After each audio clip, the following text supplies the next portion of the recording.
बहुत समय पहले की बात है।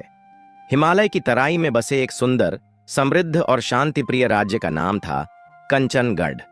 चारों तरफ हरियाली, ऊंचे किले और पत्थर की सड़कों से सजा यह राज्य किसी स्वर्ग से कम नहीं लगता था। यहाँ के राजा वीरभानु अपने न्याय, दानशीलता और प्रजा प्रेम के लिए दूर दूर तक प्रसिद्ध थे। लोग उन्हें राजा नहीं, पिता जैसा मानते थे, क्योंकि वो हर किसी को एक जैसी नजर से देखते थे, चाहे वो किसान हो या सेनापति। राजा वीरभानु के 3 बेटे थे। सबसे बड़े समर्थसेन, मंझले शौर्यसेन और सबसे छोटे सत्यसेन। लेकिन इन तीनों राजकुमारों की सोच और स्वभाव जैसे 3 अलग दिशाओं में बहती नदियां हों। समर्थसेन को अपनी ताकत पर इतना घमंड था कि वो अक्सर दरबार के सेवकों से लेकर गांव के गरीबों तक पर रौब झाड़ता, उन्हें डराता, धमकाता और अपनी मर्जी चलाता।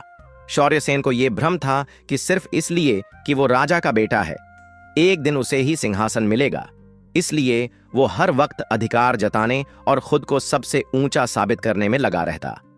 मगर सत्यसेन, वो जैसे राजा वीरभानु की परछाई था, शांत, दयालु और हर किसी के दिल में बसने वाला। वो सिर्फ अपने पिता की बातों को सुनता नहीं था, उन्हें जीता था। जब भी कोई बूढ़ा किसान मदद के लिए महल की चौखट तक आता, सत्यसेन बिना देर किए उसके खेतों तक पहुंच जाता। जब भी किसी मां की आंखों में आंसू होते, सत्यसेन अपनी मुस्कान से उन्हें ढांढस बंधाता। राजा को अपने छोटे बेटे पर बहुत गर्व था। वो महसूस करते थे कि अगर कभी उनका कोई उत्तराधिकारी बना तो वो सत्यसेन ही होना चाहिए। लेकिन इस बात की टीस उसके दोनों बड़े भाइयों के दिलों में पलने लगी थी। दोनों उसे ताने देते, नीचा दिखाने की कोशिश करते और कई बार जानबूझकर ऐसी बातें करते जिससे सत्यसेन का मन दुखी हो। मगर हैरानी की बात यह थी कि सत्यसेन कभी नाराज नहीं होता। वो बस हल्की सी मुस्कान देकर कहता, भाई तो भाई होते हैं, चाहे जैसे भी हों, अपना खून ही काम आता है। एक दिन की बात है। सूरज ढल चुका था, पर राजा वीरभानु अब भी कंचनगढ़ की गलियों में अपनी प्रजा से मिलते मिलाते घूम रहे थे। किसी की समस्या सुनते, किसी को सांत्वना देते, कहीं किसी को कंधा थपथपाकर भरोसा देते। और इसी करते करते रात कब उतर आई, उन्हें पता ही नहीं चला। थके हुए कदमों से वो महल लौटे। भोजन तक करने का मन नहीं हुआ। सीधे अपने कक्ष में गए और बिस्तर पर गिरते ही गहरी नींद में खो गए। पर उस रात की नींद कुछ अलग थी। उन्होंने एक सपना देखा, एक अनोखा, शांत पर रहस्यमयी सपना। सपना क्या था? जैसे कोई अदृश्य रोशनी उनके मन में उतर आई हो, और जब नींद टूटी तो उनके चेहरे पर एक अजीब सी मुस्कान थी, जैसे मन को कहीं बहुत भीतर से शांति मिली हो। लेकिन साथ ही उनके माथे पर सोच की हल्की सी लकीरें भी थीं, जैसे वो सपना कोई संकेत दे गया हो। वो उसी सपने में दोबारा खोना चाहते थे, उसकी गहराई समझना चाहते थे। तभी दरवाजे पर दस्तक हुई। एक सैनिक अंदर आया और झुकते हुए बोला, महाराज की जय हो, दरबार में सभी महामंत्री आपकी प्रतीक्षा कर रहे हैं। राजा को झटका सा लगा। उन्हें याद आया कि आज दरबार में एक महत्वपूर्ण चर्चा होनी थी। उन्होंने सैनिक को बाहर जाने का इशारा किया और जल्दी से राजवस्त्र पहन दरबार की ओर चल पड़े। जैसे ही वो दरबार में पहुंचे, सभी मंत्रीगण उठकर खड़े हो गए और पूरे आदर के साथ राजा की जयकार करने लगे। राजा धीरे से मुस्कुराए, मगर उनकी आंखों में अभी भी वही सपना घूम रहा था। वो अपने सिंहासन पर आकर बैठे, पर कुछ देर तक चुपचाप बैठे ही रहे, जैसे सोच की किसी गहरी नदी में उतर गए हों। सब मंत्रीगण अपनी अपनी जगह बैठ चुके थे, पर राजा की खामोशी पूरे सभा में एक हल्का सा तनाव भर रही थी। तभी उनका बड़ा पुत्र समर्थसेन आगे आया और बोला, पिताजी, आप कुछ परेशान लग रहे हैं। अगर किसी ने आपको दुख पहुंचाया है तो बस उसका नाम बताइए, मैं उसे छोड़ूंगा नहीं। तभी महामंत्री ने भी अपनी चिंता जाहिर करते हुए कहा, महाराज, कृपा करके हमें बताइए कि किस बात ने आपको व्याकुल किया है। हो सकता है हम सब मिलकर उस परेशानी का कोई हल निकाल सकें। राजा अब भी चुप थे। उनकी आंखें अभी भी उस सपने के आखिरी दृश्य में अटकी हुई थीं, जो न तो पूरी तरह डरावना था, न ही पूरी तरह सुखद, पर किसी बड़े बदलाव का संकेत जरूर दे रहा था। तभी पूरे दरबार की सन्नाटे को तोड़ते हुए राजा वीरभानु ने एक गहरी सांस ली और बेहद शांत लेकिन भारी आवाज में कहा, महामंत्री जी, क्या ऐसा हो सकता है कि मैं कल रात का वही सपना दोबारा देख सकूं? राजा की यह बात सुनते ही जैसे पूरे सभा मंडप में सन्न रह गया। एक क्षण को तो सबकी सांसें थम गईं। सैनिकों और मंत्रियों के चेहरों पर हैरानी साफ झलक रही थी और सभी एक दूसरे की ओर ऐसे देखने लगे जैसे किसी ने कोई अकल्पनीय बात कह दी हो। तभी सामने खड़ा सबसे छोटा पुत्र सत्यसेन धीरे से बोला, पिताजी, क्या मैंने सही सुना? आप अपना सपना दोबारा देखना चाहते हैं? राजा ने उसकी ओर देखा और गहरी आंखों से जवाब दिया, हां बेटा, वही सपना, मैं उसे दोबारा देखना चाहता हूं। यह सुनते ही समर्थ सेन और शौर्य सेन अपने ठहाके रोक नहीं पाए। दोनों हंसते हंसते राजा के सामने ही मजाक उड़ाने लगे। भाई, क्या तुमने सुना? समर्थ सेन बोला, पिताजी अब सपनों को दोबारा देखने की जिद कर रहे हैं। शौर्य सेन ने भी चुटकी ली, बिल्कुल, अब राजमहल नहीं, कोई सपना महल बनाना पड़ेगा शायद। दरबार के सैनिक और मंत्री भी ये बात सुनकर अंदर से हंसी रोक नहीं पाए, पर राजा का डर ऐसा था कि किसी ने ऊपर नजर तक नहीं उठाई।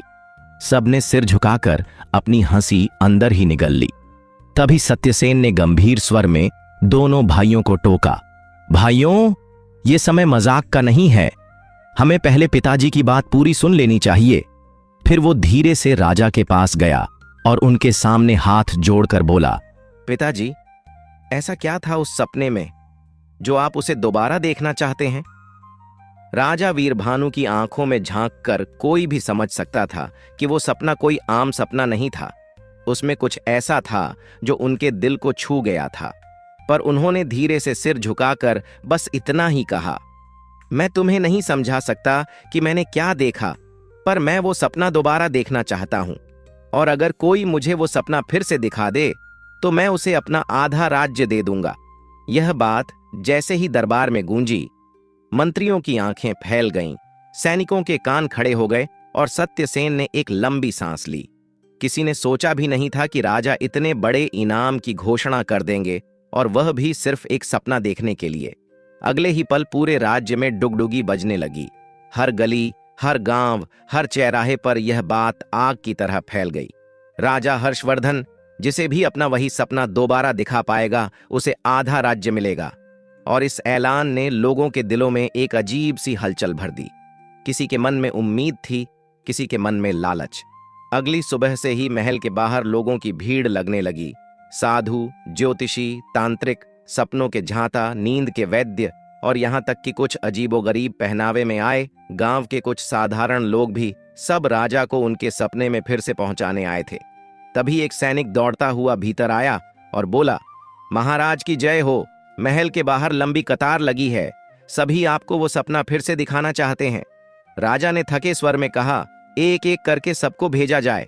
और फिर दरबार के एक कोने में एक अलग बैठक बन गई, जहां हर आने वाला व्यक्ति राजा को कोई ना कोई उपाय बताता। कोई कहता चंदन की चादर ओढ़िए, कोई कहता चांदी की कटोरी में गाय का दूध पीजिए, कोई कहता सोने से पहले किसी खास मंत्र का जाप कीजिए। लेकिन हर उपाय नाकाम होता जा रहा था। रात बीतती, पर वही सपना नहीं फिर से दिखाई नहीं देता। और अब नींद भी जैसे राजा से रूठ चुकी थी। वो करवटें बदलते, छत को घूरते, बाग में जाकर टहलते रहते और सुबह होते होते आंखें सूज जाती। सपना अब उनका जुनून बन चुका था और नींद एक न मिलने वाली मंजिल। राजा हर्षवर्धन बिस्तर पर लेटते तो थे, पर आंखें बंद करने से डरते थे कि कहीं वो अधूरा सपना फिर भी न दिखे। और इस बेचैनी में वो हर रात जागते रहते और हर सुबह थोड़ा और थक चुके होते। समय बीतता गया, लेकिन राजा वीरभानु की आंखों से नींद जैसे रूठ ही गई थी। और जिस नींद का न आना कभी सिर्फ एक रात की बात थी, वो अब उनकी सेहत पर असर डालने लगी थी। उनका चेहरा मुरझाने लगा, चाल में थकावट घुलने लगी और आंखों के नीचे काले घेरे फैलते गए। कंचनगढ़ की गलियों में अब राजा की चिंता का शोर गूंजने लगा। कोई कहता, राजा अब पहले जैसे नहीं रहे, शायद उनका मानसिक संतुलन बिगड़ गया है। कोई व्यंग्य करता, एक सपना देखने के पीछे आधा राज्य लुटा देने वाला राजा अब बच्चों जैसी बातें करने लगा है। ये बातें जब छोटे राजकुमार सत्यसेन तक पहुंची तो उसका सीना जैसे फट गया। उसे दुख नहीं हुआ कि लोग हंस रहे थे, उसे तकलीफ थी कि उसके पिता, जो जीवन भर अपनी प्रजा के लिए जिए, आज उन्हीं की नजरों में मजाक बन रहे हैं। और उसी दिन पूरे नगर के चौराहे पर खड़े होकर सत्यसेन ने ऊंचे स्वर में घोषणा करते हुए कहा, मैं राजकुमार सत्यसेन आज ये प्रतिज्ञा करता हूं कि जब तक मैं अपने पिता का सपना हकीकत में नहीं बदल देता, तब तक इस राज्य की धरती पर पांव नहीं रखूंगा। और आज वही सपना जो सबके मन में कौतूहल बना है, वो महाराज स्वयं आप सबको बताएंगे। यह सुनकर पूरा नगर जैसे एक साथ महल की ओर उमड़ पड़ा। महल के बाहर भीड़ ऐसी थी जैसे कोई युद्ध शुरू होने वाला हो, और सैनिक भीड़ को नियंत्रित करने की कोशिश में लगे हुए थे। इतने में सत्यसेन सीधे राजा के कक्ष में पहुंचाकर वहां राजा चुपचाप खिड़की से बाहर देख रहे थे, जैसे आसमान से कोई उत्तर मांग रहे हों।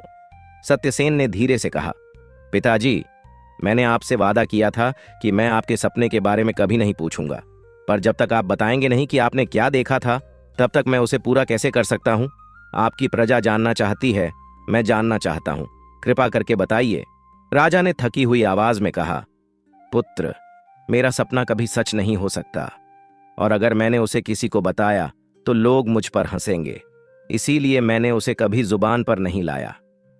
लेकिन सत्यसेन ने राजा की आंखों में देखकर जवाब दिया, पिताजी, मैं आपको वचन देता हूं, चाहे वो सपना जितना भी असंभव हो, मैं उसे पूरा करके दिखाऊंगा, और अगर नहीं कर पाया तो मैं अपनी जान दे दूंगा। सत्यसेन की बातों में जो सच्चाई और जज्बा था, वो राजा वीरभानु का दिल पिघला गया। एक पिता हार गया अपने पुत्र के सामने, और उस क्षण उन्होंने निर्णय लिया कि अब वह सपना सिर्फ उनका निजी रहस्य नहीं रहेगा, अब वह पूरी प्रजा के सामने होगा। राजा अपने दीवाने खास उस विशाल सभा हॉल में पहुंचे, जहां दरबारियों, नागरिकों और सैनिकों की भीड़ उमड़ी हुई थी। हर चेहरा जिज्ञासा से भरा, हर नजर उम्मीद से टिकी हुई। राजा सिंहासन पर खड़े हुए और भावुक स्वर में बोले, मेरी प्रिय प्रजा, मुझे पता है कि मेरे एक सपने ने आप सबको बेचैन कर रखा है। आप सभी जानना चाहते हैं कि उस रात मैंने आखिर ऐसा क्या देखा था जिसे मैं दोबारा देखना चाहता हूं। आज मैं आपको सब बताऊंगा। पूरे हॉल में सन्नाटा था, और फिर राजा ने आंखें बंद करते हुए धीरे धीरे कहना शुरू किया, मैंने देखा था कि एक हीरे मोती की चमकती चादर, और उस चादर पर नाच रहा था एक सोने का मोर। उसका हर पंख जैसे रत्नों से सजा हुआ था, नीला, पीला, गुलाबी, लाल, एक साक्षात इंद्रधनुष जैसे किसी देवलोक से उतर आया हो। वो मोर कभी नृत्य करता तो कभी अचानक बदलकर एक सुंदर कन्या बन जाता, जो मधुर संगीत की लहरों पर ऐसे बहती जैसे समय थम गया हो, और फिर वह कन्या फिर से मोर बन जाती। वह दृश्य इतना अद्भुत था कि जिसने एक बार देख लिया, उसका मन बार बार उसे देखना चाहेगा। राजा की आंखें उस दृश्य को याद करके भीग गईं, और उनकी आवाज रुक रुक कर कांपने लगी। सभा में सन्नाटा टूट गया।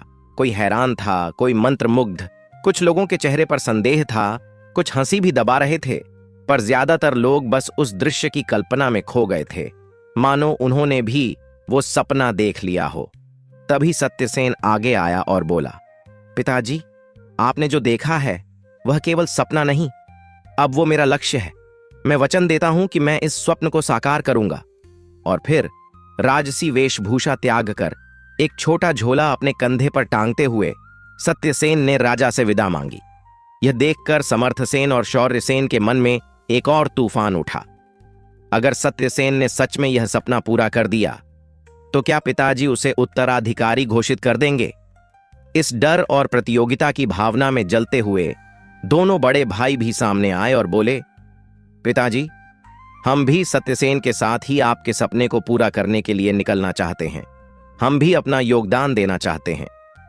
राजा ने उन्हें आशीर्वाद दिया, लेकिन उनकी आंखों में चिंता भी थी, क्योंकि अब तीनों पुत्र निकल पड़े थे, एक ऐसे रहस्यमयी स्वप्न की खोज में जो किसी असंभव सी लगने वाली दुनिया में छिपा था।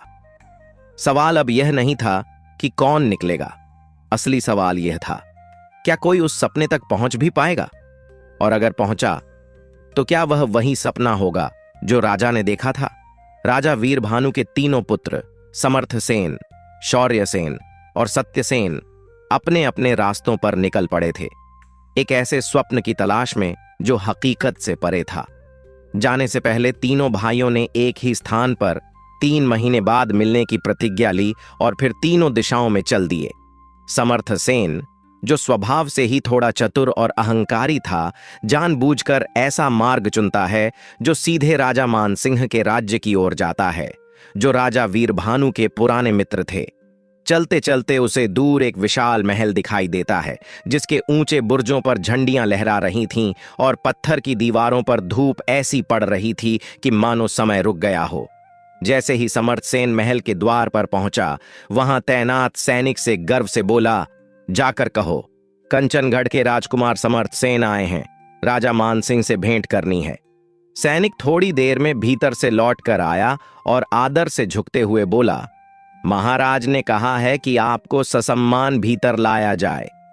फिर राजमहल की कुछ दासियां सोने के थालों में फूल लिए आईं और परंपरागत अंदाज में राजकुमार का स्वागत किया। हल्दी कुमकुम का तिलक, चंदन की महक और आरती की थाली। समर्थ सेन ने सिर ऊंचा करके वह स्वागत स्वीकार किया और भीतर चला गया। राजा मानसिंह अपने महल के दरबार कक्ष से उठकर स्वयं आए और बोले, पुत्र, स्वागत है तुम्हारा, कैसी है कंचनगढ़ की धरती? समर्थ सेन ने हाथ जोड़कर अभिवादन किया और महल की भव्यता में खोते हुए एकांत में अपने लिए विश्राम मांगा। दोपहर के भोजन के बाद समर्थ सेन अपने कक्ष में विश्राम करने चला गया, लेकिन उसके मन में हलचल थी। राजा मानसिंह को क्या बताऊं कि मैं यहां क्यों आया हूं?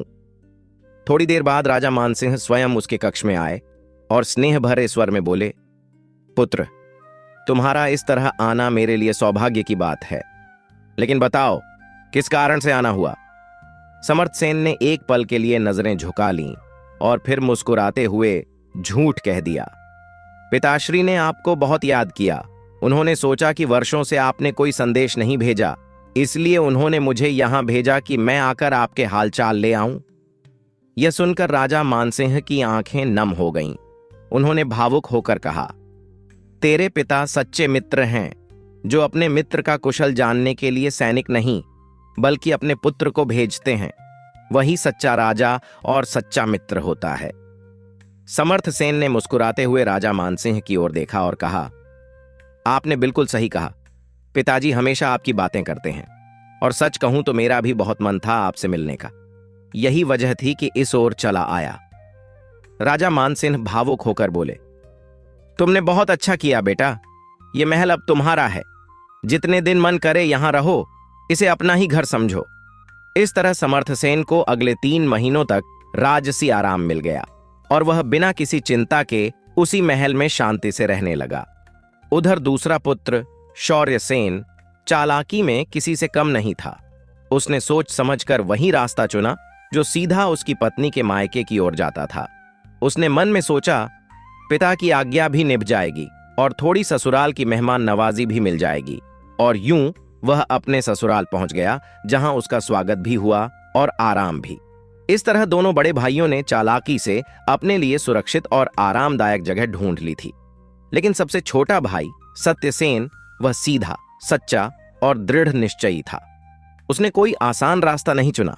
वह जंगलों के घुमावदार, मुश्किल रास्तों पर बढ़ता चला गया। 1 महीना बीत चुका था। कभी पहाड़ियों को पार करता, कभी कांटों से भरे रास्तों में चलता और कभी भूख से लड़ता। लेकिन उसके मन में बस एक ही बात थी, मैं अपने पिता का सपना पूरा करूंगा, चाहे जितनी भी मुश्किलें क्यों ना आए। एक दिन जब सूरज की रोशनी घने जंगल में पेड़ों के बीच छनकर आ रही थी, सत्यसेन की नजर एक आश्चर्यजनक दृश्य पर पड़ी। एक वृद्ध साधु जो एकांत में गहरी तपस्या में लीन थे। उनके शरीर पर धूल मिट्टी जम चुकी थी, बाल बिखरे हुए, और ऐसा प्रतीत हो रहा था जैसे वर्षों से वहीं बैठे हों, बिल्कुल अचल। सत्यसेन झुककर उनके पास गया और धीरे धीरे उनके ऊपर जमी धूल हटाने लगा। तभी साधु ने धीरे से अपनी आंखें खोलीं और गहरी आवाज में पूछा, कौन हो तुम और यहां क्या कर रहे हो? सत्यसेन ने विनम्रता से अपना परिचय दिया। तभी साधु बोले, पुत्र, वर्षों से तपस्या करते करते मेरा गला सूख गया है, क्या तुम मेरे लिए थोड़ा जल ला सकते हो? सत्यसेन ने तुरंत कहा, अवश्य गुरुवर, आप यहीं विश्राम करें, मैं अभी जल लाता हूं। और वह जल लाने के लिए पास की नदी की ओर भागा। लेकिन जैसे ही उसने नदी से जल भरना चाहा, पीछे से एक तेज और रहस्यमयी आवाज गूंजी, रुक जाओ, यह मेरा सरोवर है। मेरी अनुमति के बिना यहां से एक बूंद भी जल नहीं लिया जा सकता। सत्यसेन ठिठक गया, हाथ में जल का पात्र और दिल में कई सवाल। कौन है यह रहस्यमयी स्वर और क्यों रोक रहा है साधु की प्यास बुझाने से? जैसे ही सत्यसेन ने नदी के किनारे कदम रखा और चारों ओर देखा, उसकी नजर एक विशाल मगरमच्छ पर पड़ी, जो आधा पानी में डूबा हुआ था और आधा किनारे की रेत पर फैला हुआ। उसकी आंखों में भूख की एक अजीब चमक थी और आवाज धीमी मगर डरावनी थी। अगर तुझे इस नदी से जल चाहिए तो पहले मेरा एक काम करना होगा। सत्यसेन थोड़ा चौंका और बोला, कैसा काम? मगरमच्छ ने थकी हुई आवाज में कहा, मैं बहुत दिनों से भूखा हूं, अब बूढ़ा हो गया हूं, शिकार भी नहीं कर सकता। अगर तू मुझे खुद को खिला दे तो मैं तुझे इस सरोवर से जल लेने की इजाजत दे दूंगा। यह सुनते ही सत्यसेन के चेहरे पर हैरानी और दुविधा एक साथ उभर आई। उसने धीरे से कहा, यह कैसे संभव है? जब तक मैं अपने पिताजी की इच्छा पूरी न कर लूं, तब तक मुझे मरने का कोई अधिकार नहीं। मैं सिर्फ अपने लिए नहीं, पूरे राज्य के लिए एक सपना लेकर निकला हूं। मगरमच्छ ने पलटकर ठंडी हंसी में कहा, तो फिर अगर तू खुद को नहीं दे सकता तो उस तपस्वी को मुझे खिला दे। वही जो वहां बैठा तपस्या कर रहा है, बूढ़ा हो चुका है। उसे खा जाऊंगा तो मेरा पेट भर जाएगा और तू जल ले जाना। सत्यसेन के पैरों के नीचे से जैसे जमीन खिसक गई हो। आंखें भटकने लगीं उस ओर जहां वो वृद्ध साधु ध्यान में लीन थे। वो साधु जिनके लिए वह पानी लाने निकला था, जिनकी तपस्या और जीवन की रक्षा करना उसका पहला धर्म बन चुका था। और अब वही साधु मगरमच्छ के मुंह में। सत्यसेन का मन धर्म और प्रतिज्ञा के बीच फंस गया था। एक तरफ उसकी प्रतिज्ञा, जो उसने पूरे दरबार के सामने ली थी कि वह अपने पिता का सपना पूरा करेगा, और दूसरी तरफ वो मानवता जो उसे उस वृद्ध साधु को बचाने के लिए मजबूर कर रही थी। सत्यसेन की आंखें बंद हो गईं, माथे पर पसीना था, दिल तेज धड़क रहा था। क्या वो प्रतिज्ञा निभाएगा या धर्म? या क्या कोई तीसरा रास्ता भी है जो इन दोनों को जोड़ सके? जैसे ही सत्यसेन मगरमच्छ की बातें समझने की कोशिश कर ही रहा था, तभी पीछे से वह साधु कराहती हुई आवाज में बोले, बेटा, मुझे बहुत ज्यादा प्यास लगी है। अगर जल्दी जल नहीं मिला तो शायद मेरे प्राण यहीं निकल जाएंगे। उस बूढ़ी और कांपती हुई आवाज ने सत्यसेन के मन में जैसे तूफान खड़ा कर दिया। उसने बिना एक पल गंवाए मगरमच्छ की ओर देखा और ठहरते हुए कहा, ठीक है, पहले मैं उस साधु को जल पिला दूं, उसके बाद अगर तुझे मेरी जरूरत हो तो तू मुझे खा लेना। मगरमच्छ गुस्से में गुर्राया और बोला, मूर्ख राजकुमार, तू अपने आने का मकसद भूल गया है क्या? मुझे सब पता है। तेरा यहां आना यूं ही नहीं है, तू अपने पिता का सपना पूरा करने निकला है ना? सत्यसेन चौंका। तुम ये कैसे जानते हो? मगरमच्छ की आंखें और चमकने लगीं। हां, और अगर तू उस साधु को मुझे खा जाने देगा तो मैं तुझे वो राज भी बता दूंगा जिससे तेरा पिता का सपना पूरा हो सकता है। सत्यसेन की सांसें थम सी गईं। वह कुछ पल चुप रहा, फिर बोला, नहीं, यह संभव नहीं है। अगर तुम चाहो तो मुझे खा लो, लेकिन मैं किसी निर्दोष की जान नहीं ले सकता। मैं एक राजकुमार हूं और मेरा पहला धर्म है अपनी प्रजा की रक्षा करना। मगरमच्छ ने आंखें सिकोड़ते हुए कहा, एक बार और सोच ले, यह मौका दोबारा नहीं मिलेगा।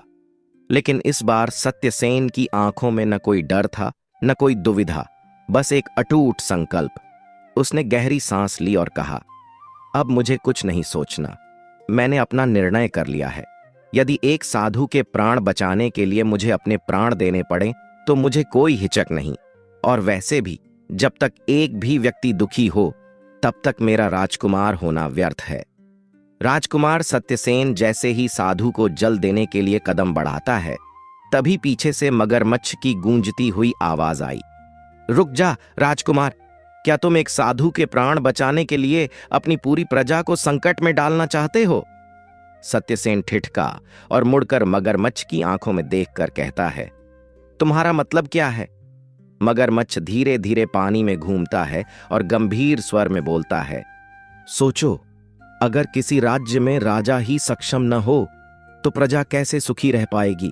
तुम्हारे पिता वृद्ध और बीमार हो चुके हैं, उनका सपना अधूरा है और उसी अधूरेपन में उनका स्वास्थ्य रोज थोड़ा और गिरता जा रहा है।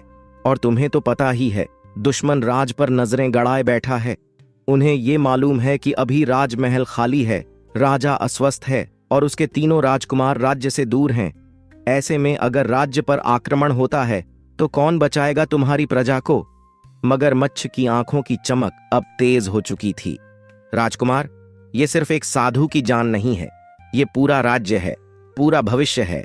अगर तुम मुझे उस साधु को खाने दोगे तो मैं तुम्हें न सिर्फ अपने सरोवर का जल दूंगा, बल्कि वो गुप्त रहस्य भी बताऊंगा जिससे तुम्हारे पिता का सपना पूरा हो जाएगा और तुम्हारा राज्य सुरक्षित रहेगा। सत्यसेन का दिल जोर से धड़कने लगा। एक ओर था एक निर्दोष साधु का जीवन और दूसरी ओर था पूरा राज्य, उसका भविष्य, उसका धर्म और पिता का सपना। वातावरण में सन्नाटा छा गया, जैसे समय भी खुद थमकर सत्यसेन के निर्णय का इंतजार कर रहा हो। क्या वह मगरमच्छ की बात मानकर साधु को उसके हवाले कर देगा, या फिर स्वयं की आहुति देकर साधु को बचाएगा, या फिर क्या उसकी किस्मत ने उसके लिए कोई ऐसा रास्ता चुना है जिसकी उसने कभी कल्पना भी नहीं की थी? राजकुमार सत्यसेन ने बिना एक पल गंवाए मगरमच्छ की आंखों में सीधा देखकर कहा, मैंने अपना फैसला कर लिया है। तुम चाहो तो मुझे खा सकते हो, लेकिन उससे पहले मुझे उस साधु की प्यास बुझानी है। मगरमच्छ कुछ पल चुप रहा, फिर गंभीर स्वर में बोला, ठीक है, पहले साधु की प्यास बुझाओ, फिर मेरी भूख शांत करो। राजकुमार बिना देरी किए सरोवर से जल भरता है और कांपते हाथों से साधु को जल पिलाने लगा, जैसे उसके मन में कोई बोझ उतर रहा हो। फिर वह सीधा मगरमच्छ के पास लौटा, आंखों में शांति और चेहरे पर साहस लिए कहता है, शायद मेरे पिछले जन्म के किसी पुण्य का फल है जो मुझे किसी की भूख शांत करने का अवसर मिला है। अब तुम अपने वचन के अनुसार मुझे खा सकते हो। इतना कहकर उसने शांत होकर अपनी आंखें मूंद लीं, जैसे मृत्यु को एक मित्र की तरह गले लगाने जा रहा हो। पर कुछ ही क्षणों बाद जब उसने आंखें खोलीं तो सामने का दृश्य देखकर उसकी सांसें थम गईं। वह अब किसी और ही दुनिया में था। चारों ओर हरियाली, रंग बिरंगे फूल, स्वच्छ नीला आकाश, हवा में घुली बांसुरी जैसी मधुर गूंज, मानो किसी स्वप्न लोक में आ गया हो। और उसके सामने खड़े थे वही साधु और मगरमच्छ। मगर अब मगरमच्छ एक साधारण प्राणी नहीं, बल्कि एक तेजस्वी इंसान के रूप में सामने था। वह मुस्कुराकर बोला, राजकुमार सत्यसेन, तुम्हारे अंदर जो करुणा, साहस और त्याग है, वही तुम्हारी असली शक्ति है। तुम न सिर्फ एक महान राजा बनोगे, बल्कि वो बनोगे जिसकी प्रजा अपने राजा पर गर्व करेगी। यह कहकर वह तेज रोशनी में बदलकर ओझल हो गया। तभी साधु मुस्कुराकर बोले, बेटा, जिस रहस्य की तलाश में तुम यहां तक आए थे, उस सपने का जवाब यही है। सत्यसेन ने हैरानी से पूछा, बाबा, उस सपने में जो मोरनी दिखती थी, उसका इस जगह से क्या संबंध है?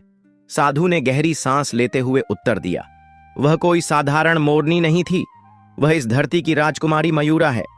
एक रहस्यमयी शक्ति से वो अपना रूप बदल सकती है, कभी मोरनी तो कभी इंसान। राजकुमार सत्यसेन ने आंखों में जिज्ञासा और मन में बेचैनी लिए साधु से पूछा, बाबा, वो राजकुमारी मयूरा, वो मुझे कहां मिलेगी इस विशाल और रहस्यमय जंगल में? साधु ने गहरी सांस लेकर मुस्कुराते हुए कहा, तुझे उसे खोजने की आवश्यकता नहीं है पुत्र, उसके रक्षक स्वयं तुझे खोज लेंगे। सत्यसेन थोड़ी देर चुप रहा, फिर उलझन भरे स्वर में बोला, पर बाबा, जब वो मुझे खुद ही खोज लेंगे तो फिर उसका मिलना कठिन कैसे हो गया?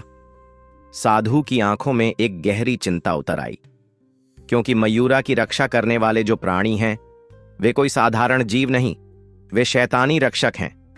अब तक जो कोई भी इस जंगल में मयूरा से मिलने आया, वो उसकी एक झलक देखने से पहले ही अपनी अंतिम सांस ले चुका है। उनका जीवन उसी जंगल में समाप्त हो गया। यह सुनते ही सत्यसेन की सांसें थम सी गईं।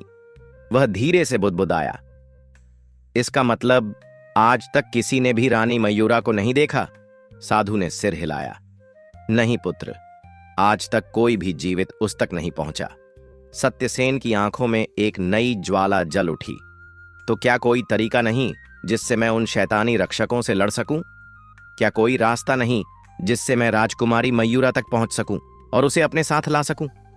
साधु कुछ पल मौन रहे, फिर गंभीर स्वर में बोले, रक्षक तुझसे युद्ध नहीं करेंगे, वे तुझसे प्रश्न पूछेंगे, जीवन मृत्यु के प्रश्न।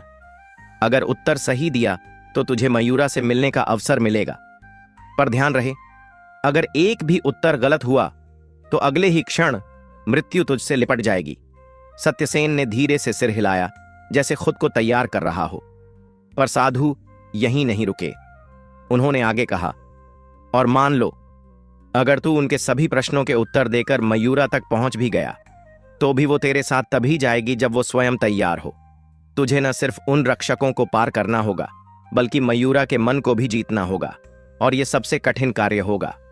राजकुमार सत्यसेन ने साधु की आंखों में दृढ़ता से देखा और बोला, ठीक है बाबा, अब मुझे चलना चाहिए, वक्त आ गया है। तभी साधु ने अपनी जटाओं में से एक चमकती हुई वस्तु निकाली, एक छोटी सी पारदर्शी सीप जिसमें नीली रोशनी लहरों की तरह हिल रही थी। साधु ने गंभीर स्वर में कहा, पुत्र, यह एक जादुई उत्तर है। अगर किसी प्रश्न का उत्तर तुझे न समझ आए तो तुम इससे एक सवाल पूछ सकते हो। यह उसी एक सवाल का सही उत्तर देगा, मगर ध्यान रखना, केवल एक बार ही इसका उपयोग किया जा सकता है। इस अमूल्य वस्तु को बहुत सोच समझकर प्रयोग करना, यह जीवन और मृत्यु के बीच की रेखा हो सकती है। सत्यसेन ने उसे दोनों हाथों से उठाया, माथे से लगाया और श्रद्धा से कहा, मैं इसका उपयोग बहुत सोचकर करूंगा बाबा। साधु ने आशीर्वाद की मुद्रा में हाथ उठाया, साहस और विवेक तेरा साथ दे पुत्र, और अगले ही क्षण वे आंखों के सामने से अदृश्य हो गए। सत्यसेन ने मुट्ठी में वह जादुई उत्तर कसकर पकड़ा और गहरी सांस लेते हुए उस घने रहस्यमय जंगल में कदम रखा, जहां न सूरज की किरणें सीधी पहुंचती थीं और न हवा सीधी चलती थी। पेड़ों की टहनियां अजीब सी सरसराहट करतीं और झाड़ियों से आवाजें आतीं, जैसे कोई उसकी चाल पर नजर रख रहा हो। रास्ते में नुकीले पत्थरों से लेकर झाड़ी में छिपे जहरीले जीव, भटकाती परछाइयां और भ्रमित करने वाले दृश्य, हर एक कदम पर मौत तैरती थी। लेकिन सत्यसेन बिना रुके, बिना डरे आगे बढ़ता रहा। तभी एक पहाड़ी मोड़ के पार उसे एक विशाल पत्थर का द्वार दिखाई दिया, और उस द्वार के ठीक सामने खड़ा था एक भयानक, काले धुएं से घिरा शैतानी रक्षक। उसका शरीर इंसान का था, लेकिन चेहरा किसी दानव जैसा, आंखों से आग की लपटें निकल रही थीं। उसने जैसे ही सत्यसेन को देखा, उसकी गूंजती हुई दहाड़ पूरे जंगल में फैल गई, इतनी जोरदार कि पत्ते कांप उठे, पक्षी उड़ गए और धरती भी थरथरा गई। लेकिन सत्यसेन की चाल नहीं डगमगाई। उसने आंखों में बिना कोई डर लाए सीधा रक्षक की आंखों में देखा और स्पष्ट स्वर में बोला, मुझे तुम्हारी राजकुमारी से मिलना है, मैं उसी की तलाश में यहां तक आया हूं। जैसे ही राक्षसी द्वारपाल ने राजकुमार सत्यसेन को देखा, उसकी आंखों में क्रोध की ज्वाला भड़क उठी और वह गगनभेदी आवाज में गरजते हुए बोला, मूर्ख मानव, तूने इस जंगल की सीमा में कदम रखकर अपनी मौत को बुलाया है। लगता है तुझे अपनी जान की कोई कदर नहीं।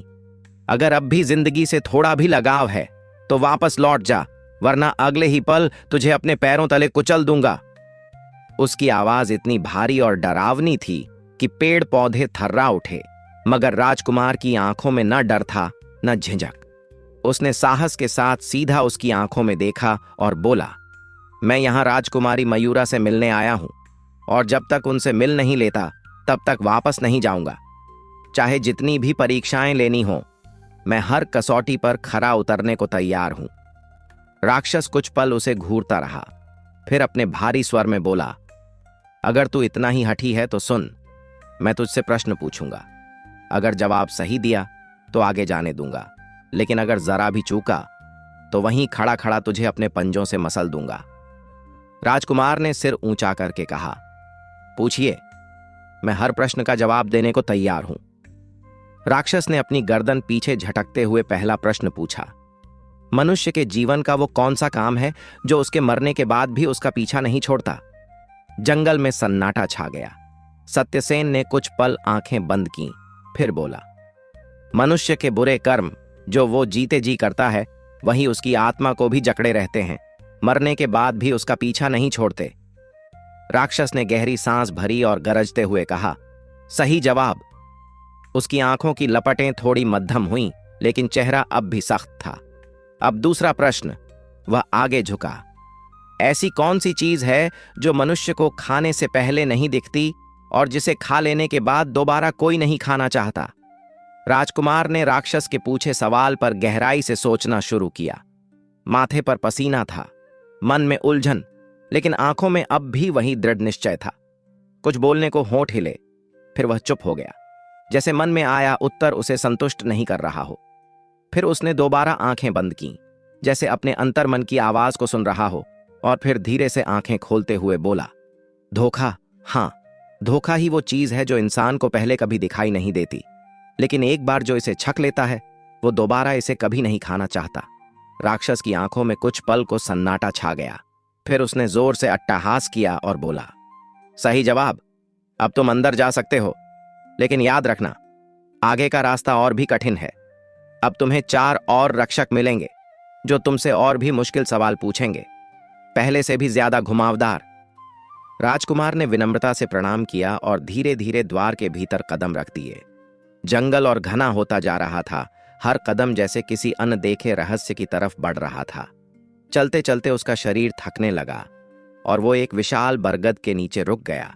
छांव ठंडी और सुकून देने वाली थी। वह वहीं जमीन पर बैठा और सिर एक जड़ से टिकाकर आंखें मूंद लीं।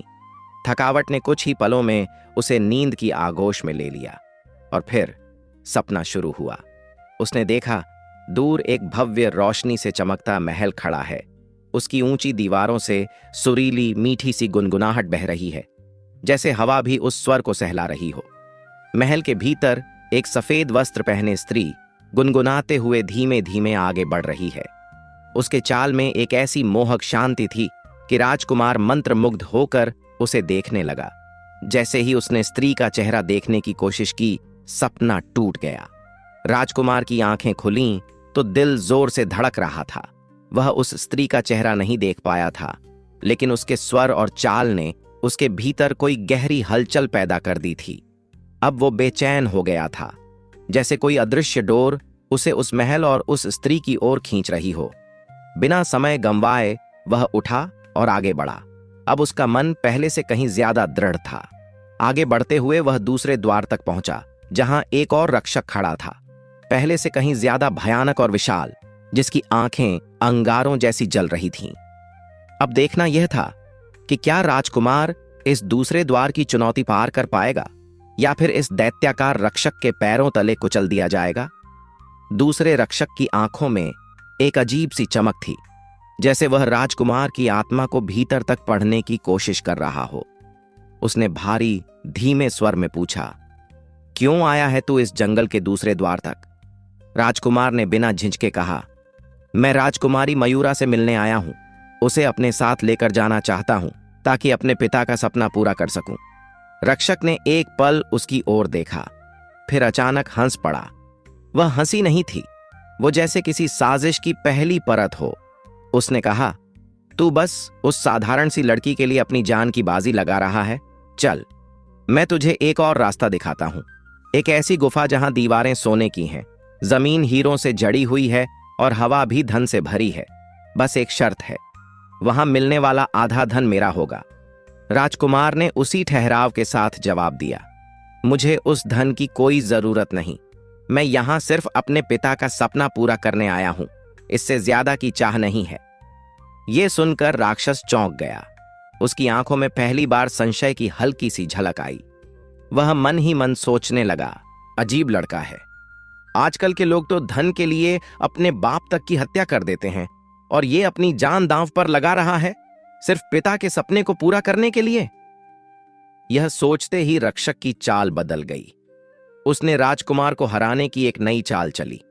उसने अपनी मायावी शक्तियों से एक रहस्यमयी भ्रम पैदा किया। हवा की गूंज बदली, पेड़ों की परछाइयां नाचने लगीं, और अगली ही पल राजकुमार खुद को एक भव्य सभा में खड़ा पाता है। सामने उसके पिता सिंहासन पर बैठे हैं और वह खुद राजकुमारी मयूरा का हाथ पकड़कर गर्व से उनके सामने खड़ा है।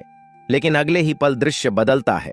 पिता की आंखों में क्रोध है, गर्व नहीं। वो गरजते हैं, तूने मेरी आज्ञा का उल्लंघन किया है। मैं तुझे अब राजकुमार कहलाने का हक नहीं देता। तेरे लिए अब सिर्फ एक दंड है, मृत्यु। जैसे ही यह शब्द गूंजे, दरबार का हर कोना स्याह हो गया। पहरेदारों ने राजकुमार को घेर लिया और एक तलवार उसकी गर्दन की ओर बढ़ने लगी। राजकुमार की सांसें तेज हो गईं, माथे से पसीना बहने लगा। राक्षस की आंखों में एक अजीब सी चालाकी चमक रही थी। उसने मायावी जाल में फंसे राजकुमार की ओर तलवार बढ़ाते हुए कहा, लो, यही है वो इंसान जिसके लिए तुमने जंगलों की धूल खाई, मौत के दरवाजों से गुजरे, सपनों की बलि दी, और देखो, वही पिता अब खुद तुम्हें मौत की सजा सुनाने जा रहे हैं। कितना मूर्ख हो तुम। तुमने जिसे भगवान समझा, वो तो अपने सिंहासन की रक्षा के लिए तुम्हें बलि देने को तैयार है। राक्षस की बातों में ऐसा जहर घुला था कि राजकुमार की आंखों में कुछ पल के लिए संशय की परछाई तैर गई। उसके हाथों में दी तलवार भारी लगने लगी। मन सवालों से भरने लगा। क्या वाकई उसका बलिदान व्यर्थ था? क्या वाकई उसके पिता को उसकी चिंता कभी नहीं थी? मगर तभी उसके भीतर से एक शांत स्वर उठा। वो आवाज थी उसकी आत्मा की, जिसने उसे याद दिलाया उन रातों को जब पिता ने उसे गोद में बैठाकर कहानियां सुनाई थीं, उन सुबहों को जब पिता ने उसका माथा चूम कर कहा था, तू मेरा सपना है, और उस दिन को जब राजा ने आंखों में आंसू लिए उसे विदा किया था। राजकुमार ने गहरी सांस ली, तलवार को जमीन पर रख दिया और धीमे स्वर में बोला, नहीं, वह मेरे पिता हैं। अगर आज वो खुद मुझे सजा दे रहे हैं तो जरूर कोई कारण होगा। उनकी दी हुई ये जिंदगी अगर उनकी इच्छा से ही खत्म होती है तो मैं उसे सम्मान के साथ स्वीकार करता हूं। इतना कहकर उसने आंखें बंद कीं, सिर झुका लिया और अपने बीते हुए प्यारे पलों को याद करने लगा। वो छोटी छोटी खुशियां, वो पिता की मुस्कान, वो स्नेह भरी डांट, और जैसे ही उसके पिता की तलवार उसकी ओर बढ़ी, वो आंखें मूंदे खड़ा रहा, बिना कांपे। मगर अगले ही पल सब कुछ बदल गया। हवा रुक गई, आवाजें गायब हो गईं, और जब उसने धीरे से आंखें खोलीं, वो खुद को एक बिल्कुल अलग दुनिया में खड़ा पाया। न जंगल था, न महल, न पिता, बस चारों ओर नीली सी रोशनी थी, जैसे किसी अनजाने लोक में पहुंच गया हो। वो हक्का बक्का खड़ा रह गया। उसे समझ ही नहीं आया कि अभी अभी उसके साथ क्या हुआ। राजकुमार की आंखों में न झिझक थी, न डर। उसके इरादों की गहराई अब एक देवता भी पढ़ सकता था। राक्षस की आंखें कुछ पल के लिए चमकीं, फिर उसने गहरी सांस लेते हुए कहा, तुम सच में असाधारण हो। तुम्हारे भीतर वो सच्चाई और बलिदान है जो बहुत कम इंसानों में होती है। मेरी सभी परीक्षाओं में तुम सफल हुए हो। तुम सिर्फ एक वीर नहीं, एक महान राजा बनने की योग्यता रखते हो। जाओ, तुम्हारा मार्ग अब खुला है। इतना कहकर राक्षस ने एक विशाल पत्थर को हाथ से हटाया और वहां एक स्वर्णिम मार्ग प्रकट हो गया, जो दूर एक उजाले से भरे महल की ओर जाता था। राजकुमार जब उस ओर बढ़ा तो उसकी सांसें तेज थीं और दिल में उम्मीद का सूरज उग आया था। उस उजाले के बीच जब वह पहुंचा तो एक विशाल उद्यान में उसे एक देवी सी सुंदर स्त्री सफेद वस्त्रों में खड़ी दिखी। चेहरा शांत, आंखों में बरसों का इंतजार और मुस्कान में छिपी कोई गहरी पीड़ा। वह थी मयूरा, वही राजकुमारी जिसके लिए वह इतनी दूर तक आया था। राजकुमार जैसे ही उसके पास पहुंचा, मयूरा ने उसे पहचान लिया और उसके आंखों में आंसू छलक आए। वह बिना कुछ कहे आगे बढ़ी और उसे कसकर गले लगा लिया। उसके होंठ थरथरा रहे थे, मगर आवाज में सुकून था। मैं जानती थी तुम जरूर आओगे, मुझे तुम्हारा ही इंतजार था। वो पल जैसे समय की रफ्तार को रोक चुका था। पर इससे पहले कि वो दोनों महल से बाहर निकलते, एक तेज गर्जना हुई और तीसरा राक्षस वहां प्रकट हो गया। उसकी आंखों में आग थी और स्वर में आदेश। राजकुमार, तुम जा सकते हो, लेकिन मयूरा राजकुमारी इस महल से बाहर नहीं जाएगी। मयूरा कुछ कहना चाहती थी, पर उस राक्षस के सामने जैसे उसकी आवाज थम गई। कुछ पल बाद वह गहरी सांस लेकर बोली, ठीक है, अगर यही नियम है तो मैं राजकुमार के साथ नहीं जाऊंगी, लेकिन मुझे उससे कुछ बातें करनी हैं। कृपया आप बाहर जाएं। जैसे ही राक्षस भारी कदमों से बाहर गया, मयूरा की आंखों में कुछ ठान लेने की चमक दिखी। उसे अच्छे से पता था कि जब तक वो राक्षस इस महल की सीमा में है, तब तक बाहर निकलने का कोई रास्ता नहीं। मगर वो कोई साधारण राजकुमारी नहीं थी, उसके पास कुछ रहस्यमय शक्तियां थीं। उसने अपनी हथेलियों को आकाश की ओर फैलाया, होठों पर कुछ मंत्र बुदबुदाए और कुछ ही पलों में एक चमकदार जादुई ढोल हवा में प्रकट हो गया। राजकुमार की आंखें हैरानी से फैल गईं। मयूरा मुस्कुराते हुए उसकी ओर मुड़ी और बोली, अब वक्त आ गया है, मैं इस ढोल में समा जाऊंगी, लेकिन याद रखना, जब 3 बार इस ढोल को बजाओगे और ये कविता बोलोगे तभी मैं वापस बाहर आ सकूंगी। मोरनी मेरे दिल की चोर, पाने की कोशिश तुझे करते हैं हजारों लोग, हैं तुझे पाने की इच्छा रखने वाले मोर, मगर मिलेगी तू उसे जो होगा तेरे दिल का चोर। इतना कहकर मयूरा ने अपनी आंखें बंद कीं और ढोल में समा गई, मानो कोई तारा आसमान से उतरकर सीपी में समा गया हो। राजकुमार ने ढोल को सावधानी से उठाया और एक बार पीछे मुड़कर उस महल की ओर देखा, फिर तेज कदमों से जंगल पार करता हुआ निकल पड़ा।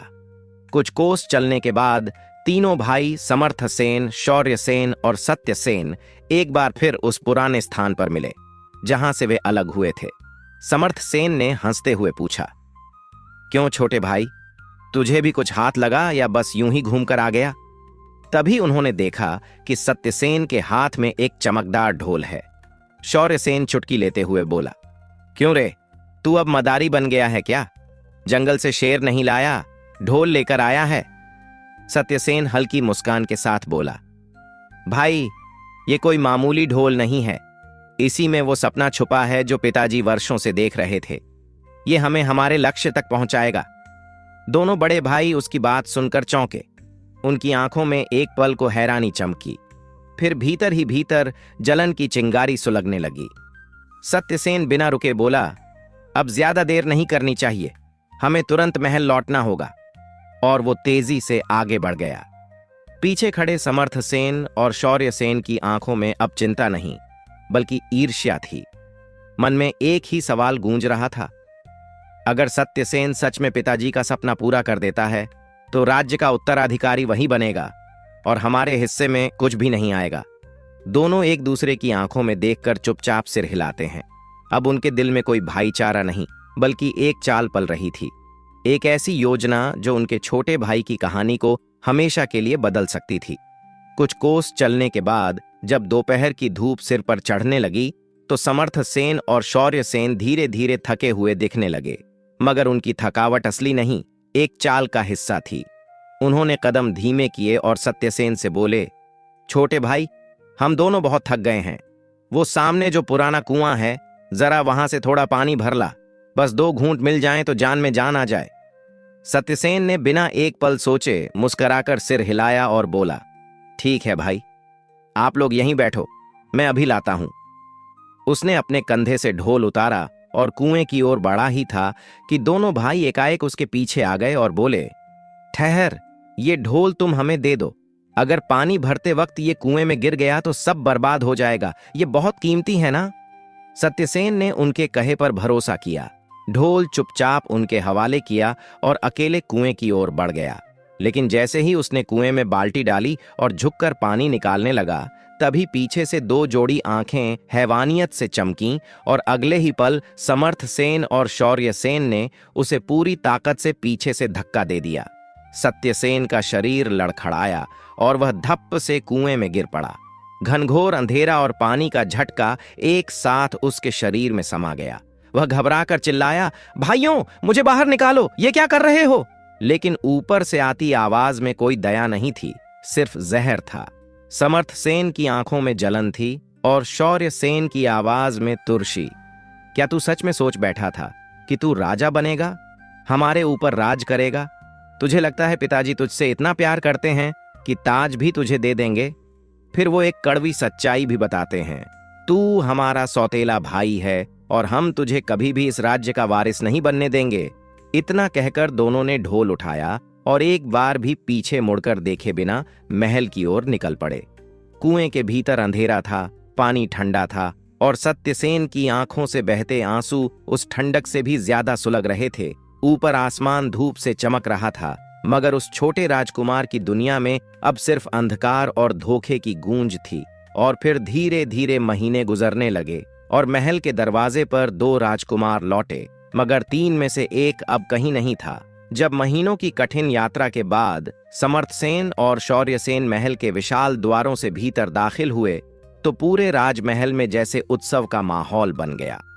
राजा वीरेंद्र सिंह सिंहासन पर विराजमान थे और जैसे ही उन्होंने अपने दोनों पुत्रों को देखा, उनकी आंखों में गर्व की चमक दौड़ गई। दोनों राजकुमारों ने झुककर राजा को प्रणाम किया और फिर उत्साह से बोले, पिताश्री, हम रास्ता ढूंढ लाए हैं। आपके जीवन का सपना अब साकार हो सकता है। राजा ने भावुक होकर दोनों को गले लगाया और बोले, मुझे तुम दोनों पर गर्व है बेटा, पर यह बताओ तुम्हारा छोटा भाई सत्यसेन कहाँ है? ये सवाल सुनते ही दोनों भाई कुछ पल चुप रह गए। उनके चेहरे पर हल्की घबराहट झलक उठी। फिर एक दूसरे को देखते हुए शौर्यसेन बोला, पिताजी, जब हम यात्रा पर निकले थे तब हम तीनों अलग अलग रास्तों पर गए थे और तय हुआ था कि 6 महीने बाद उसी पुराने रास्ते पर मिलेंगे। हम दोनों तो वहां पहुंचे, लेकिन सत्यसेन नहीं आया। हमें नहीं पता कि वह कहां रह गया। राजा की मुस्कुराहट धीमे धीमे फीकी पड़ने लगी। उन्होंने गहरी सांस ली, मानो उनका दिल कुछ खो रहा हो। उन्होंने धीमे स्वर में कहा, मुझे मालूम था कि मेरे बड़े और मंझले पुत्र भी कोशिश करेंगे, पर दिल के किसी कोने में यही भरोसा था कि सत्यसेन ही मेरा सपना पूरा करेगा। वो अकेला है जिसमें मैं खुद को देखता हूं। राजा की आंखें नम थीं, पर चेहरे पर अभी भी उम्मीद की झलक थी। उन्होंने उठकर कहा, ठीक है, हम सत्यसेन का इंतजार करेंगे। जब वह लौटेगा तब हम पूरे दरबार के सामने मेरे सपने को साकार होता देखेंगे। यह सुनकर दोनों भाई भीतर से घबरा गए, पर ऊपर से मुस्कुराते हुए बोले, पिताश्री, हम आपकी बात का सम्मान करते हैं, पर ऐसे तो बहुत विलंब हो जाएगा। कौन जाने सत्यसेन अब लौटेगा भी या नहीं। आप चिंता न करें, जब वह आएगा तब हम उसे दोबारा वह सपना दिखा देंगे। लेकिन उनके दिल में एक कड़वी सच्चाई बैठी थी। उन्हें यकीन था कि सत्यसेन अब कभी लौट कर नहीं आएगा। राजा को भले ही इंतजार की उम्मीद थी। शक्तिवीर के महल वाले कमरे की सफाई कर रही एक दासी को कपड़ों के पीछे छिपा हुआ एक पुराना ढोल मिला। वह ढोल थोड़ा धूल भरा था, पर उस पर उकेरे गए चित्र कुछ अलग ही थे। एक नाचता हुआ मोर, सूर्य की किरणें और नीचे सुनहरे अक्षरों में खुदा एक नाम, रूप की रानी। दासी ने झिझकते हुए वह ढोल शक्तिवीर की पत्नी उर्मिला को दिया। पहले तो उर्मिला ने उसे लौटाने को कहा, पर जैसे ही उसे राजा की इनाम वाली घोषणा याद आई, उसका मन बदल गया। वह ढोल लेकर दरबार पहुंची और बोली, महाराज, मुझे नहीं पता यह ढोल किसका है, पर यह हमें हमारे कमरे में मिला। राजा ने ढोल को गौर से देखा और इशारे से सैनिकों को बुलाया। जैसे ही वह ढोल सत्यसेन के सामने लाया गया, उसकी आंखों में अचानक एक चमक सी आ गई, जैसे सूखे पत्तों में बिजली कौंध गई हो। वह उठ खड़ा हुआ, ढोल को पकड़ा और धीरे से बोला, मेरा, यह मेरा है, रूप की रानी, मयूर, मैं आ रहा हूं। राजा का चेहरा एक पल में खिल उठा। उन्होंने सत्यसेन को सीने से लगा लिया और पूरा दरबार जय हो के नारों से गूंज उठा। एक खोया हुआ बेटा, एक भूला हुआ सपना और एक ढोल जिसने सब कुछ बदल दिया। राजा सिंहासन से उठ खड़े हुए, आंखों में आंसू और चेहरे पर उम्मीद। बोलो पुत्र, बोलो, क्या हुआ था तुम्हारे साथ? लेकिन सत्यसेन ने उनकी तरफ देखा और सिर झुका लिया। राजा के सवाल का कोई जवाब नहीं, कोई शिकायत नहीं। फिर उसने अपने दोनों भाइयों की ओर देखा, जो एकदम सिहर गए थे, जैसे कोई तूफान उनकी ओर बढ़ रहा हो।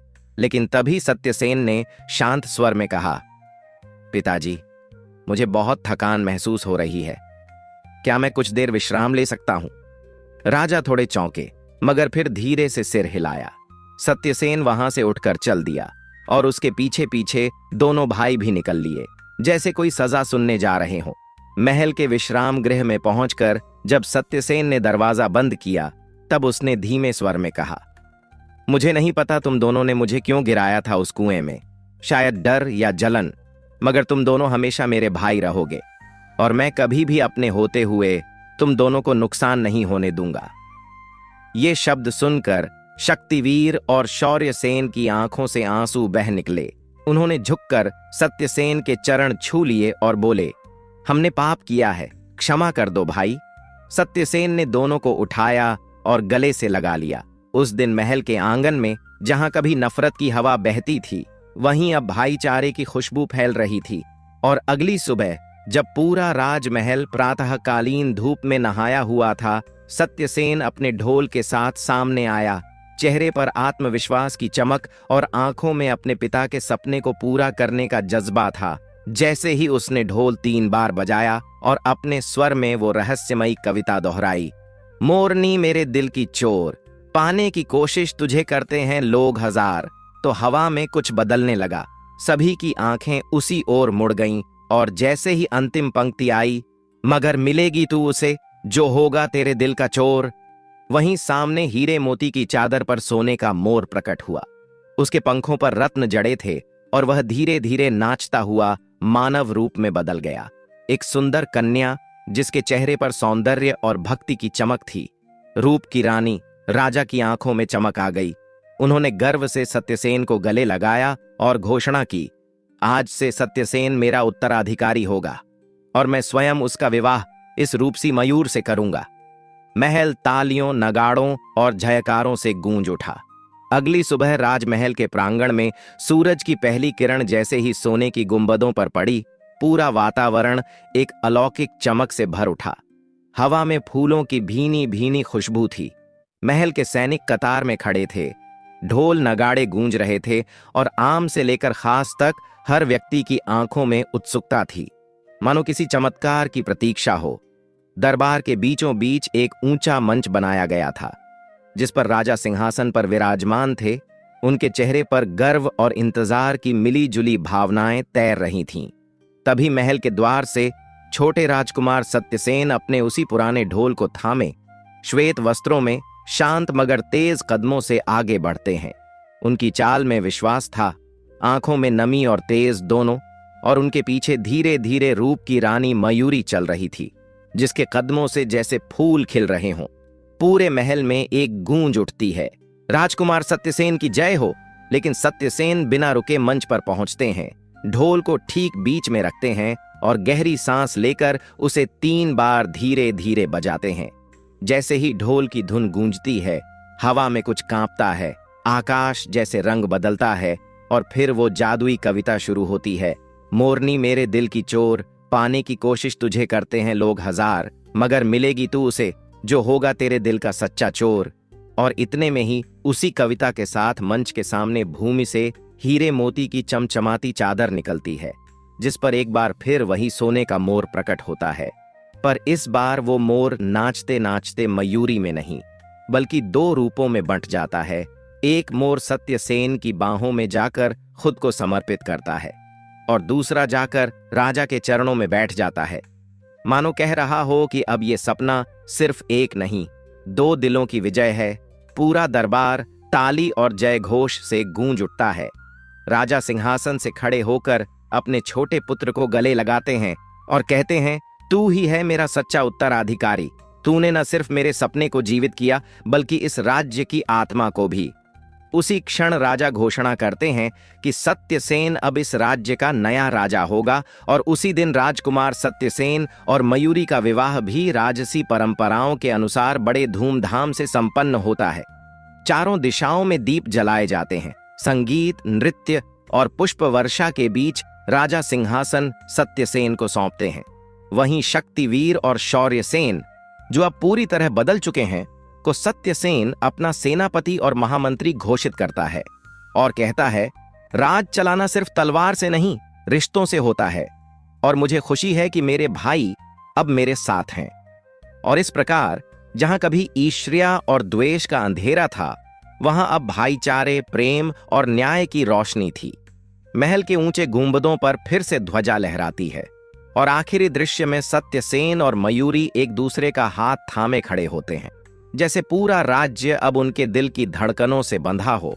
सुबह की हल्की धूप जब महल की ऊंचाई से उतरकर सभा मंडप की सीढ़ियों पर पड़ी, तो ऐसा लगा मानो खुद सूरज भी इस ऐतिहासिक पल का साक्षी बनना चाहता हो। पूरी सभा राजसी परिधानों में सजी थी। राजा अपने सिंहासन पर शांत और गंभीर मुद्रा में बैठे थे और उनके सामने खड़ा था पूरा राज परिवार, सत्यसेन, मयूरी, शक्तिवीर और शौर्यसेन, जिनकी आंखों में आज कोई द्वंद्व नहीं था, बस एक ही बात तैर रही थी, अब क्या निर्णय होगा। सत्यसेन हाथ जोड़कर राजा के सामने झुका और कहा, पिताजी, ये राज्य आपका सपना है और मेरे लिए सपना सिर्फ राज सिंहासन नहीं, आपके आशीर्वाद में है। अगर मेरी कर्मनिष्ठा और सच्चे प्रेम ने कोई मूल्य पाया हो तो आज मैं आपसे एक विनती करता हूं, राज्य में नई शुरुआत कीजिए, नफरत नहीं, विश्वास से। राजा गहरी सांस लेकर बोले, बेटा, तूने वो कर दिखाया जो मेरे बड़े पुत्र नहीं कर सके। तूने सच्चे अर्थों में मेरी आंखें खोल दी। जहां शौर्यसेन और शक्तिवीर के मन में विरासत के लिए लालच था, वहीं तेरे दिल में सिर्फ सेवा का भाव था। इसलिए आज इस सभा के बीच मैं घोषणा करता हूं कि सत्यसेन इस राज्य का उत्तराधिकारी होगा और उसकी रानी मयूरी इस राज्य की धर्मपत्नी महारानी। इस घोषणा के साथ पूरा दरबार जयकारों से गूंज उठा। पर सबसे भावुक पल तब आया जब शक्तिवीर और शौर्यसेन ने अपने सिंहासन प्रतीक राजमुकुट को खुद अपने हाथों से उतारकर सत्यसेन के सर पर रख दिया। शक्तिवीर की आंखों में आंसू थे। उसने कहा, भाई, तू ही असली राजकुमार है, हमें माफ कर देना। सत्यसेन ने बिना एक पल गंवाए दोनों को उठाया और गले लगा लिया। भाई, ताज से बड़ा रिश्ता होता है और मैं नहीं चाहता कि कोई भी भाई किसी दिन दुश्मन बन जाए। राजा यह दृश्य देख इतने भावुक हो गए कि उनकी आंखें नम हो गईं और बोले, आज मेरे जीवन का सबसे बड़ा सपना पूरा हुआ। मैंने सिर्फ उत्तराधिकारी नहीं, अपने तीनों बेटों को एक साथ खड़ा देखा है। फिर अगले ही क्षण राजगुरु ने मंच पर आकर मंत्रोच्चारण के साथ राज्य का नया अभिषेक किया। जल से पवित्र कर सिंहासन पर सत्यसेन और मयूरी को विराजमान कराया गया। पूरा प्रांगण दीपों की रोशनी और पुष्प वर्षा से जगमगा उठा। उस दिन कोई भी व्यक्ति राजा या रानी नहीं था, हर कोई बस एक नई शुरुआत का हिस्सा बन गया था। और जैसे ही आकाश में पहला तारा टिमटिमाया, एक नई सुबह की दस्तक सुनाई दी, जिसमें कोई ईर्ष्या नहीं, कोई छल नहीं, बस प्रेम, भरोसा और न्याय का राज्य था। अगर आपको सत्यसेन की ये प्रेरणादायक और दिल छू लेने वाली कहानी पसंद आई हो तो हमारे चैनल को जरूर सब्सक्राइब करें, इस कहानी को लाइक करें और अपने दोस्तों और परिवार के साथ शेयर करना न भूलें, ताकि ये राजसी यात्रा और भी लोगों तक पहुंच सके। आपकी एक क्लिक हमें ऐसी और भी दिलचस्प कहानियां लाने के लिए प्रेरित करती है। फिर मिलेंगे एक और रोमांचक, भावनात्मक और कल्पनाओं से भरी नई कहानी के साथ। तब तक अपना ख्याल रखें, अपनों का साथ निभाएं और सुरक्षित रहें और सुनते रहिए हमारे साथ, जहां हर कहानी एक जिंदा एहसास बन जाती है। धन्यवाद।